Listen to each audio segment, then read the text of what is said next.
にちは。今回は銀行員が誤解しているお金の基本について説明します。一般的に銀行は預金を預かって貸し出しを行っていると言われています。それを素朴に信じている銀行員も大勢います。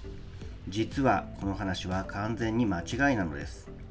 そこで今回は銀行は実際にはどうやって企業や個人に対してお金を貸しているのかについて説明します。あなたの会社にやってくる銀行の営業マンに優しく教えてあげてください。はじめに結論です。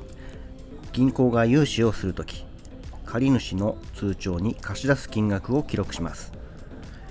銀行の融資の作業はこれで完了です。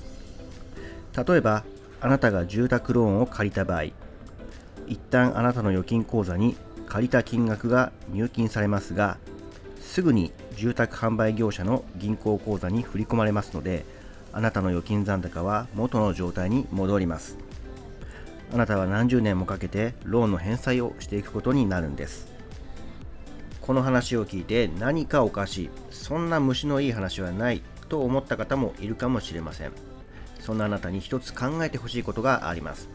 それは、あなた自身は自分の預金を銀行の貸し出しのために提供したことはありますかということです。実際には自分の銀行預金を他の人の融資に使われてしまう人なんて世界中どこを探しても存在しないんです。つまり銀行は誰かの預金残高を減らすことなく貸し出しを実行しているのです。このように銀行が貸し出しを行うことによって借り手の銀行預金口座を増やすことを信用創造と言います。銀行が貸し出しを行うと世の中全体の預金総額が増えることになります。増えた預金は様々な会社や個人の預金口座を転々としていきます。また預金の一部は ATM で引き出されて誰かの財布の中に入ることになるでしょう。銀行からお金を借りた人は頑張って働いてお金を稼ぎ銀行に返済します。銀行に返済されたお金はどうなると思いますか？返済された預金は銀行のものになるわけではないのです。実は銀行がお金を貸した時と逆のことが起きます。つまり預金が消滅して貸し出す前の状態に戻るのです。このように銀行預金は貸し出しによって発生し、返済によって消滅します。これが銀行が行っていることの実態なのです。どうでしょう？理解できましたでしょうか？まだ納得がいかないという人も多いのではないかと思いますので、少し補足説明をします。銀行はお客さんから預金を預けてもらっているんだから、それを貸し出しに回しているはずだと考える人が非常に多いんです。そう考えたくなる気持ちもわかります。しかしよく考えてみてほしいんです。あなたのお財布の中にあるお札やコインはどうやって手に入れたでしょうか？お札のことは日本銀行券と呼ばれているくらいですから、日本銀行が発行しているものです。